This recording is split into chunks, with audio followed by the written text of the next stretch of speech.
Welcome to Marketing Recap, the weekly roundtable that gives you an inside peek into the latest news from the world of digital marketing and what it means for your business to help you stay ahead of the curve.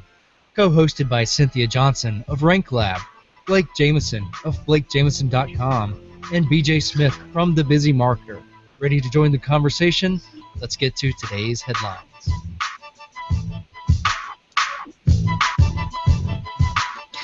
Welcome again to Marketing Recap. In this episode, we're talking about Google's new structured data tool for better search results and how your business can earn a coveted trusted store rating and what this all means for your business.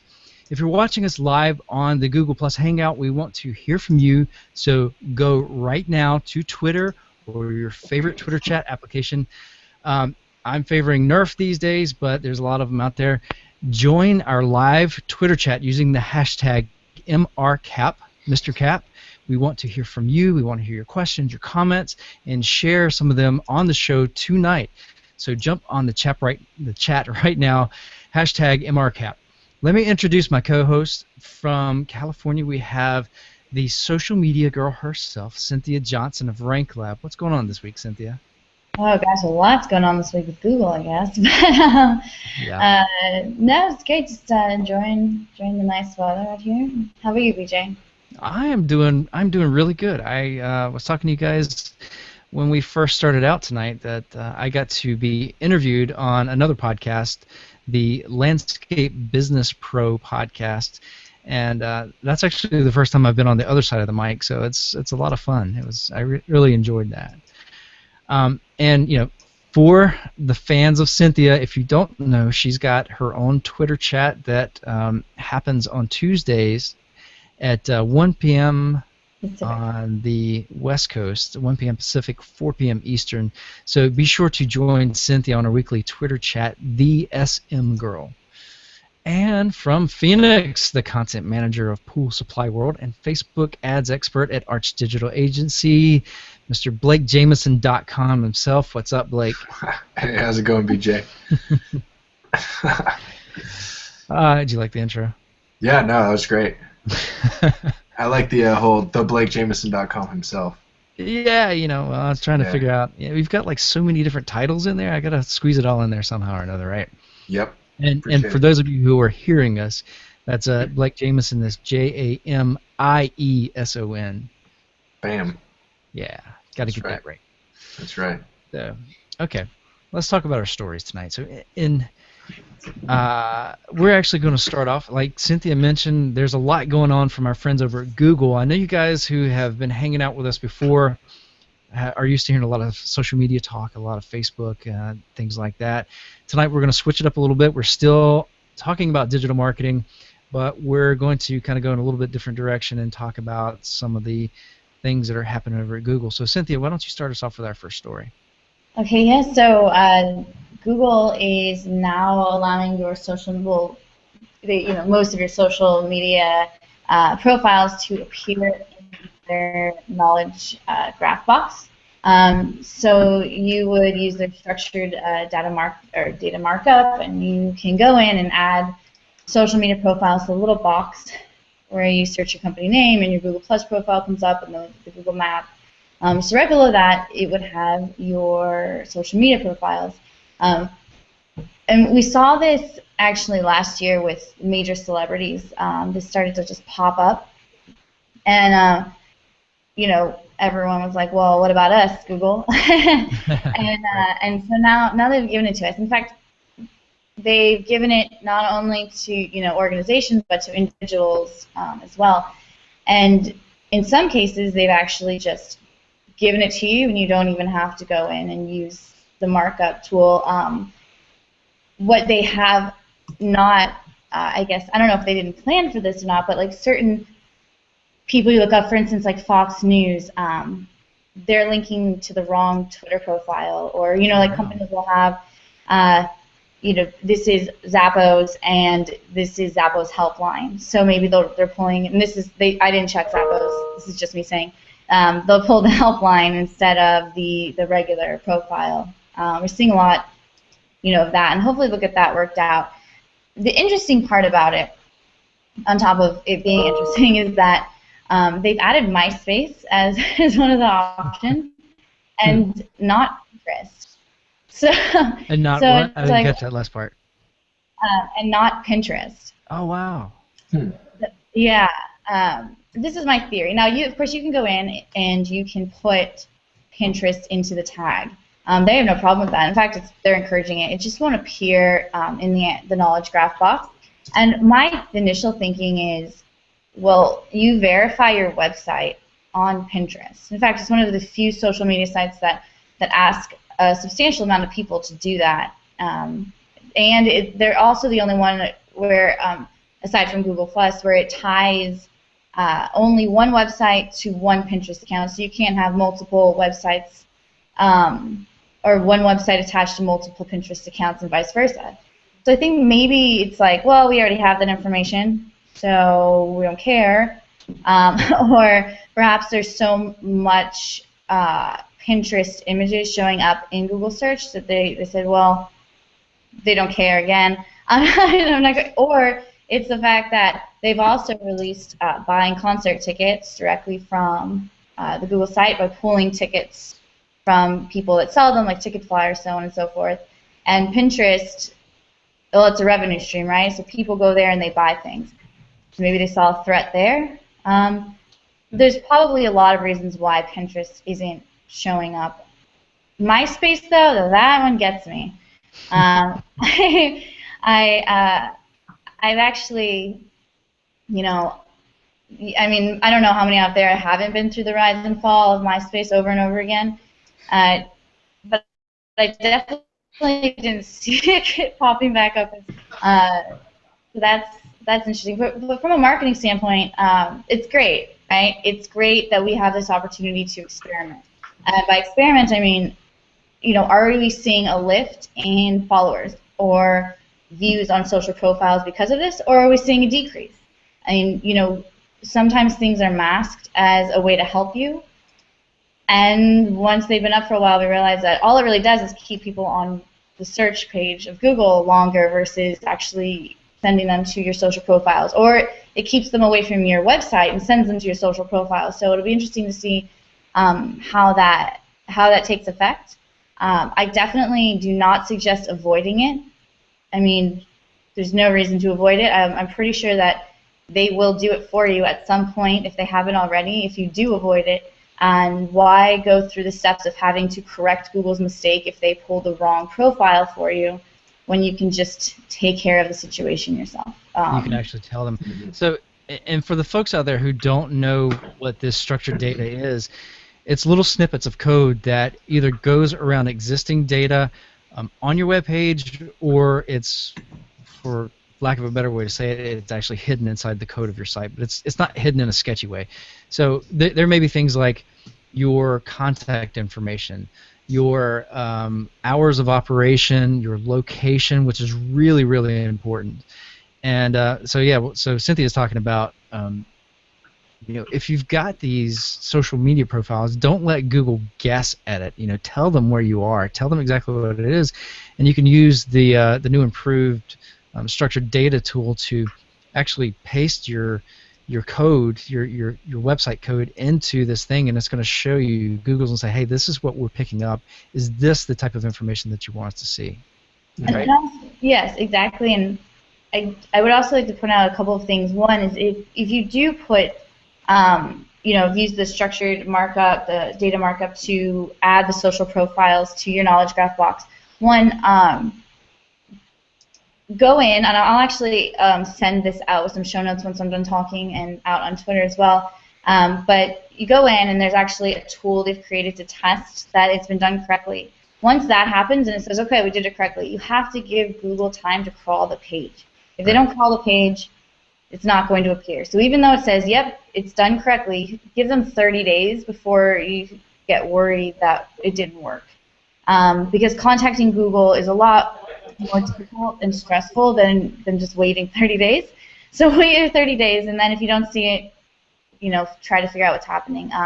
The other thing is, if you don't appear on page 1 for a branded search, you're not going to see your knowledge graph box. It's not that it didn't work. It's that well, you aren't on page 1 yet, and that's a different situation. Again, it doesn't mean don't do it, because that's not going to help you in your mission to get there. But don't be worried. Yeah, and in addition to that, I mean, we're talking about the social profiles, which I think are important, but Google's really been putting a lot of work into the structured data stuff here lately. I did an article back in November after they released some additional options for the structured data. One of the things that they wanted to do is make it so businesses that have different phone numbers for different departments. Say you've got a customer service, a technical support, billing payment. They're trying to make it out so you can actually identify each one of those. Or if you've got a department that runs different hours. To give you an example, the actual example that I used in my article is my wife had asked me to, I can't remember if it was pick up or drop off, but something at the local pharmacy. And what I did was, the first thing I did was, I'm not sure what time these guys open. I pull out my phone, I look up the brand of the pharmacy, and it gives me, here's my local pharmacy. Yeah, that's the one I want, and there's a hours of operation, 8 a.m. to 9 p.m. I'm like, great, I can do that. I can drop the kids off at school, and as soon as I drop them off, I can drive straight to the pharmacy, pick up the stuff that I need to pick up, and then I can come back to my office and be fine. But what I didn't learn from that Google search at the time was that the store opens at 8 a.m., but the pharmacy does not actually open until 9 a.m. If they had used the structured data that's available to them, then it would have said store hours are 8 a.m. to 9 p.m. These days of the week. Pharmacy hours are 9 a.m. to whatever p.m. these days of the week. It would actually give me that exact data. And not only would it tell me that, but it would give me the appropriate phone number to call if I wanted to call in. So all kinds of cool stuff that Google's doing with it. Yeah, and it's kind of interesting to see because it's this reverse effect. Everyone's sitting around still 5 years later or whatever it's been. Nobody's on Google+. No one's on Google+, but everyone is on Google. And they have, instead of channeling and making Google+ more social, they've made Google more social and Google+ an aspect of that. So even if you look at the social media profiles that can appear on search in your knowledge graph box, Google owns YouTube and Google+, which are 2 out of the 5 main or 6 main that will show up. They've removed Pinterest. Below that, you'll have your last Google+ post. Above that, you have your Google Maps if you're a local business, and then you have your Google+, reviews and star rankings. So they've made search social instead of trying to become a social site and integrate search. They're doing it the other way around, and I guess it was always a potential for that to happen.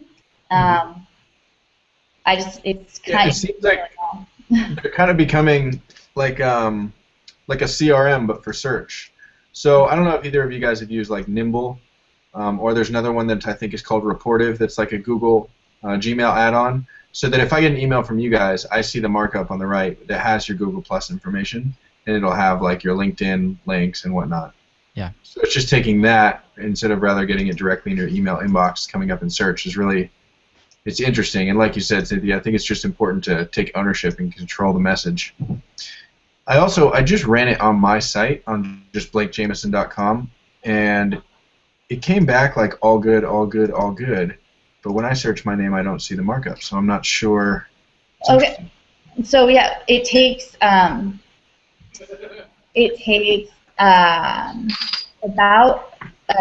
30 days. Well, I didn't change anything. I just opened up the testing tool that they released. I just put in fetch URL, just put in blakejameson.com, boom. Okay. Which is set up with my Webmaster Tools account. Okay. But I don't think I didn't consciously link my social media accounts. So if I Google search my name, I actually see kind of a little box that looks somewhat like that, or like it should. But sorry, I was reading a little chat. But it says only you see this. Right. Yeah, that's okay. So I'll do it real quick. Big Jameson. Yeah, so it says, it's pulling my contacts. It says from Google Contacts, only you will see this result. And then it has name, little profile, like, yeah, some stuff. But it says only I can see it. Yeah, it says it's very, they were very specific about making sure we wait. So as long as it said in the testing tool that it worked. Maybe I already just have it. Because one thing I did do is I did link everything to my Google Plus account. Right. So hopefully it's just pulling from that. A lot of times it is. Yeah. And yeah. Any business, whether you're active on Google Plus or not, and in most cases I wouldn't tell you just to go out and get a social media account and not do anything with it. But yeah, I mean, even if you don't plan on posting anything on Google Plus, get you a Google Plus account and get your category set in there, get your all of your business information set up in there, your address and phone number and your hours and all that stuff, because Google is pulling that information into your into the search results. Right. Yeah, and their big speech about no more Google authorship. Well, it's because they don't need it. Yeah. So. The cool thing with Google authorship is that somebody could Google John Loomer, and then if one in the search results was a guest post that I wrote, then my face would be next to it, even though it's his site. Yeah. I liked that you could take your authorship across platform to platform and carry your own brand equity kind of there, which can be good. In that case, it might be good for me. It'll get me extra visitors. But in some cases, if I blogged for a much smaller, unknown blog, then to me, to them, I was a big name. Then the reverse would happen, where they'd be like, "Oh, cool, we got that name recognition." Yeah. I've been asked to guest blog for a couple different sites now, and yeah, it would be nice to have that still. Yes. Even though it was a pain to implement to begin. But that's the thing. It's not any more difficult than this, data markup. But I just don't understand. So I think the reason that they stopped it was because they didn't need it, not because it was too difficult. So shame on them for making us seem, as if we couldn't handle it, and then throwing something else at us. They just got tired of answering all the questions. That's Yeah, what they it got was. tired of it. Costing too much customer service. Yeah. Yeah. Okay. Right on. So Cynthia, really quick, actually, just to wrap on that. So that, in theory, then should be good for everyone as a personal brand and as a business. Correct. Right? Like I wanna own the Blake Jameson of markup, data. Right. Yes. So you can do it. You can, as an individual and as a, what do they call it? It's essentially a business, but organization. Mm-hmm. Right. Yeah. I mean, that'll be interesting. It seems like, like you said, like if you're not on the first page, you're not on the first page. But that's tough for people with common names. Mm-hmm. Me. Yes. Cynthia Johnson, BJ Smith. Yeah. I just get the favorite one. Right. Yeah, I've been trying to get bjsmith.com from some real estate agency in South Carolina since like '98. How much do they want? I don't know. I just, they don't even use it anymore. It redirects. They've changed the name of the company. Well, someone's sitting on mine, and they want 20 grand. So.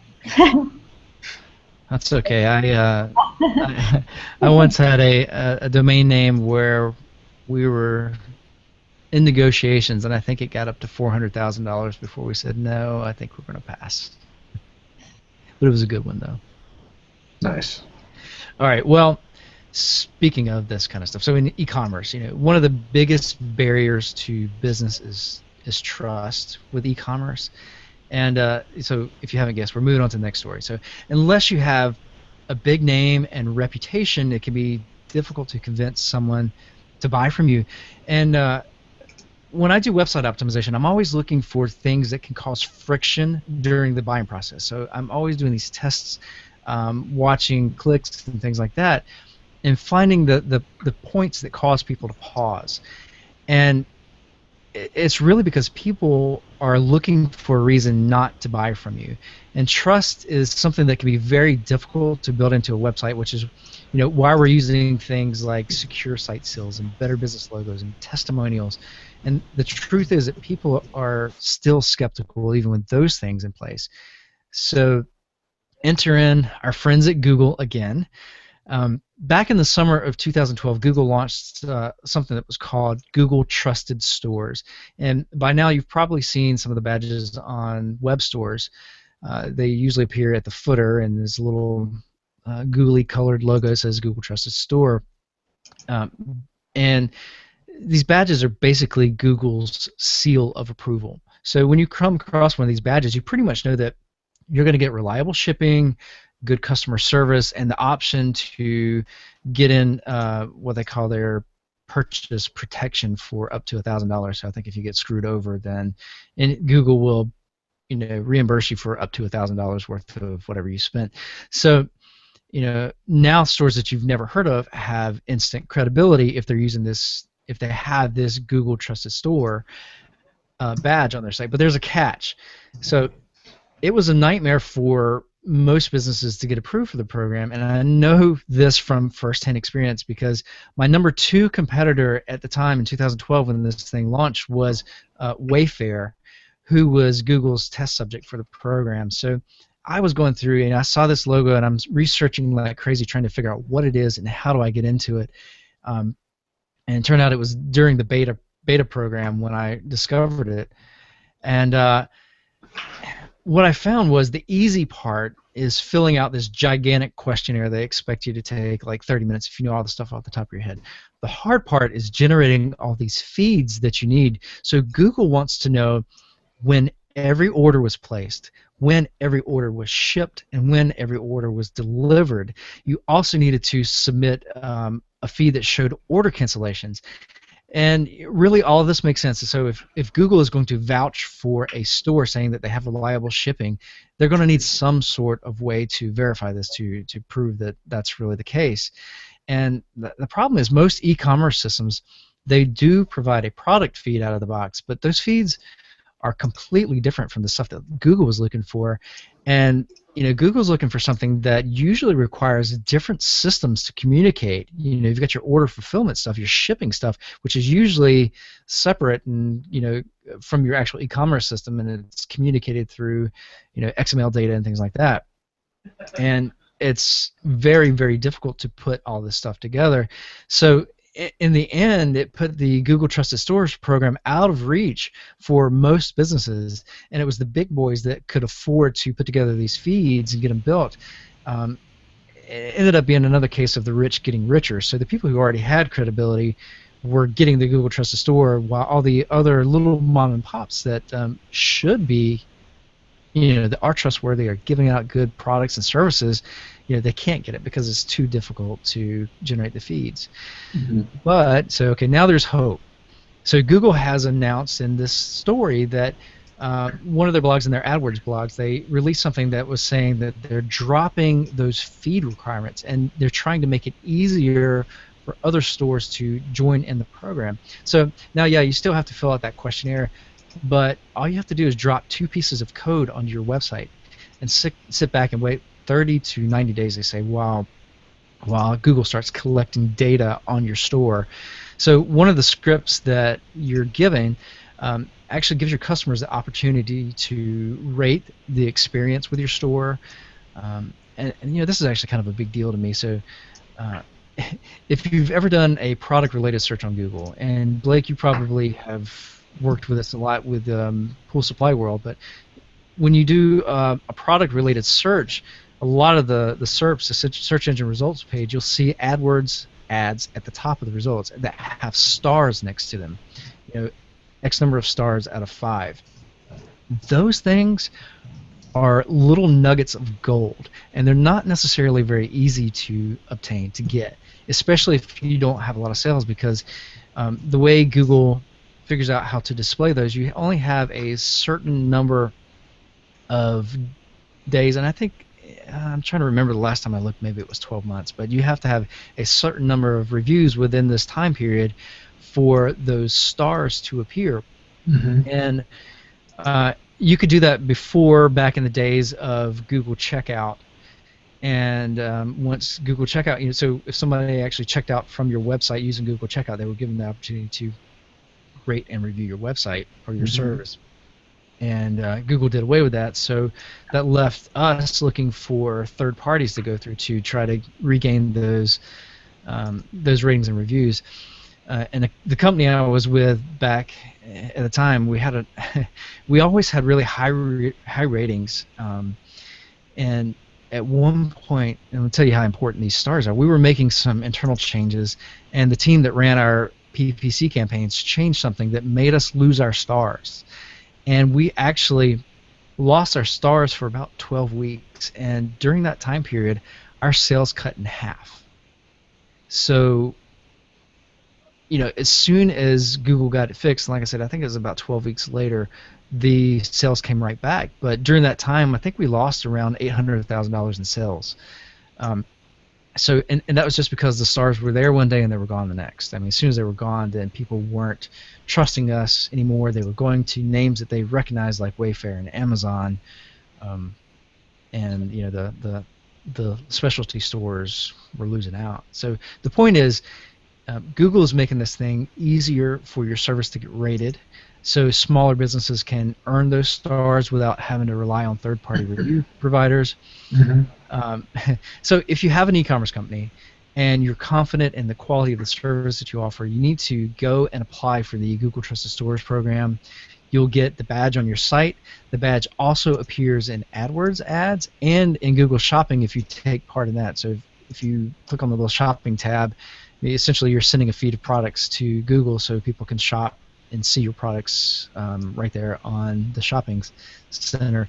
But you can actually have a Trusted Store badge in there. And on top of that, you get your rating stars that show up in the AdWords and that show up in the Google Shopping as well, all of which have a major impact on your sales. Yeah, I'm looking at the because we have a Google Trusted Stores badge on Pool Supply World. I think we've had it for a while, and it is cool that I know that it's great that Google will do their own reviews to get you the stars, but they're pooling the Google Trusted Store reviews, which is 3,000 plus, shopper approved 5,000 plus, biz rate 1,000 plus, reseller ratings. So like shopper approved, biz rate, reseller ratings, brands can get themselves on there. I think it's free to start. I'm sure by now we probably have premium accounts, but yeah, well, I can't remember biz rate. I know we used that for a while, but biz rate's definitely free. Yeah, shopper approved. Actually, when they got rid of Google Wallet, shopper approved is the direction that we went. I researched a lot. The reseller ratings and the shopper approved were my top two that I was looking at, and there was a lot of negative around the reseller ratings because these guys just kept jacking up the prices. So they would say that you've got X number of reviews in here, and we're going to charge you more. And I mean, they were like doing crazy stuff like doubling the price. And the problem was, if you refused to pay it, then all those reviews that you had put in there, they turned it off and they were gone. I mean, they were gone forever. And like I said, when those reviews are gone, the stars go away. When the stars go away, your sales die.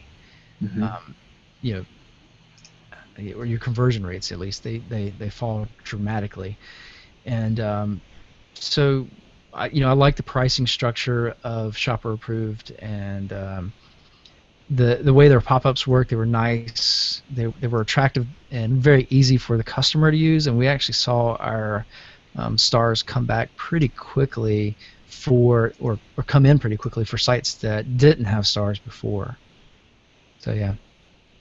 But it's nice. But again, that is a pay product, so you have to pay for those. And if you've got the Google Trusted Stores, I don't know what their system looks like when they ask for a rating or review, but if it's free, and it might get indexed quicker. That was another thing I saw with Shopper Approved. I kept a really close eye on all of our accounts and was watching it, so I actually kept a spreadsheet saying, all right, so Shopper Approved says we have this many reviews. Google says we have this many reviews. When they would usually update every week or so. And did we have those reviews appearing, those stars appearing in Google yet? And there would be occasions where Google would redo the way they were doing stuff, and all of a sudden we'd lose like half the stars, and we'd have to start, we'd have stars that showed up in the search engine results, and then all of a sudden they're gone again, because Google just decided they wanted to change, something about the way they dealt with third parties. So again, I think if you're using the Google system, then you're probably going to deal with fewer of those kind of headaches. Mm. Yeah, I think it's interesting. They say like with reviews and how they affect the way people purchase, and I also think it's interesting because they also just released. I mean, they're selling concert tickets in knowledge graph boxes now, and they took over the credit card industry, and they slowly just start to take over industry after industry. So hopefully, this is their way of giving back a little bit, just a little bit, not too much. Okay. But yeah.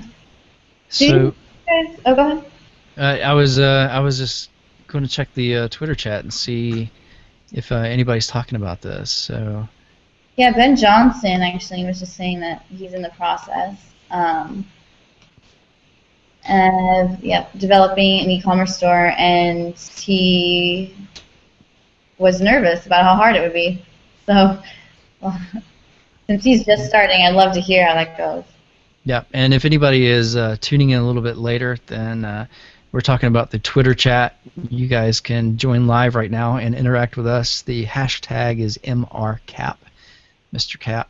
So yeah, jump in the Twitter chat. We'd love to talk to you guys and bring some of your comments and questions into the show. Yeah, please do. And yeah, it's like you said, like stealing all of the traffic. If you just went in half, like I wonder, Google has pulled and given the markup to certain ticket sellers already for this selling the tickets right in the graph, and anyone who wasn't just given this, like, has to go do it themselves and wait for Google to crawl their pages. Like, I wonder how damaging that will be to their sales in the next 30 days and so on. And I also wonder, what this is going to do to the MySpace traffic, because I still don't get it. Does Justin Timberlake still have a hand in that MySpace stuff? Justin Timberlake owns a lot of... I wonder if he's bought some Google stock or something lately and brokered a deal to kind of get them back relevant. Yeah, I will say, I have to throw this out there, I did interview with MySpace twice. Once in 2008, and they went on a hiring freeze and then kind of went under. And then 2 years ago, and at the point they said, great, we'll put you in touch with HR. I was like, I can't work here. But yeah, I kind of thought they were out. So this shows, I think, a little combativeness with perhaps iTunes and stuff, since MySpace shifted towards music. We'll see. Maybe they're going to connect those tickets to MySpace, and could be. That's my prediction. Nice. All right. Well, that's wrapping up our stories for the week.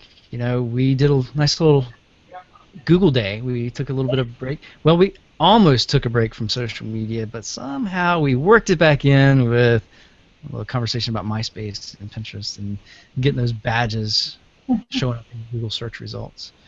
Do you guys have anything you want to add before we go today? Yeah, I'm good. Yeah, no, I'm good. I guess to throw out there, anybody has any story ideas throughout the week, or questions about things that happened on this show that we can address in the next one just quickly, please feel free to email me at cynthia@ranklab.com, ranklab.com. And I'm sure Blake and BJ both, when they give you their information, would love to hear from you as well. Yeah, and I'll tell you guys a little bit of a secret. Cynthia's been sharing some of this a bit as we've been going along, but if you're into Flipboard, or if you want to check out Flipboard as a great way to get news, what we can do is we can put a link to the Marketing Recap Flipboard, that magazine that Cynthia's created, and what we do is we curate articles all during the week. The things that we think are the most interesting news articles in digital marketing, and we put it in there. And usually the stories that we bring to you in the Marketing Recap show are curated on that Flipboard, so you can actually get a preview of some of the stuff that we're talking about and kind of get a little insight into what's going on. I'll put a link to that in the show notes. Great. All right. Well, let's go ahead and we're going to wrap up this episode of Marketing Recap, and let's go ahead and talk about different ways to connect with you guys. Blake, we haven't heard. I haven't let you talk too much today. Yeah, no worries. Why don't you jump on it and tell us how to get in touch with you, man? BlakeJameson.com or at Blake Jameson, and Jameson is Jamieson. People spell it wrong a lot, but yeah, same handle every network. Excellent. Cynthia, how about you? Yes, you can contact me again at Cynthia@ranklab.com or Cynthia@socialmediaclub.com, and I'm at Cynthia Live on most of my social profiles. Great. And as for me, you can find me on Twitter and Instagram, BJ Smith Strategy. So it's all one word, BJ Smith Strategy. And like I said, I've got another podcast, the Busy Marketer Podcast. I'm working on a new season. If you guys know of anybody who is a successful digital marketer you think would be a good fit for the show, you can hit me up on Twitter, find me on Facebook, or you can email me, bja@thebusymarketer.com. That's thebusymarketer.com. And again, I want to kind of give a special thanks to everyone who joined us on the Google Plus Hangout and the MRcap Twitter chat. And I did see on the Twitter chat that somebody was having a hard time getting into the Google Plus Hangout. We'll try to check on that and make sure that's not happening to anybody else in the. That was my man Grant. Yeah. We got him sorted. Oh, he's in. He's in just in time to see the end of the show. Yeah. I'm sorry, Grant. Timothy made it. Thanks, Timothy and Claire. We'll see you next week, hopefully. Oh yeah. We missed Claire this week. Yeah. Yeah, and got to talk to Ben. So, yeah. Again, tell your friends about the show. We are on iTunes now, and one of the things that we really need from you guys is a rating and review, because it's ratings and reviews in iTunes are SEO for podcasts. So the easiest way to find our show is go to thebusymarketer.com. I'm sorry, I was giving you the wrong one. No Marketing Recaps. Old habits, man, they die hard. Marketingrecap.com/iTunes. And there's the review section. We love to have 5-star reviews, and hopefully you mean it. And a good review, written review. That's going to help other people find our show, and hopefully get more people involved and chatting with us live.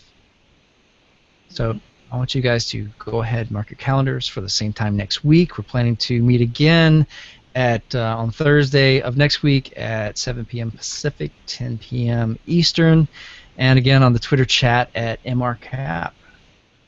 We're going to wrap it up and see you guys next week. Cool. Let's see if we can get this going here. Thanks for joining Marketing Recap, the show that gives you a peek inside the world of digital marketing. Remember to join us next Thursday for the live show at 10 p.m. Eastern, 7 p.m. Pacific on Google+, or Twitter using hashtag MRCap.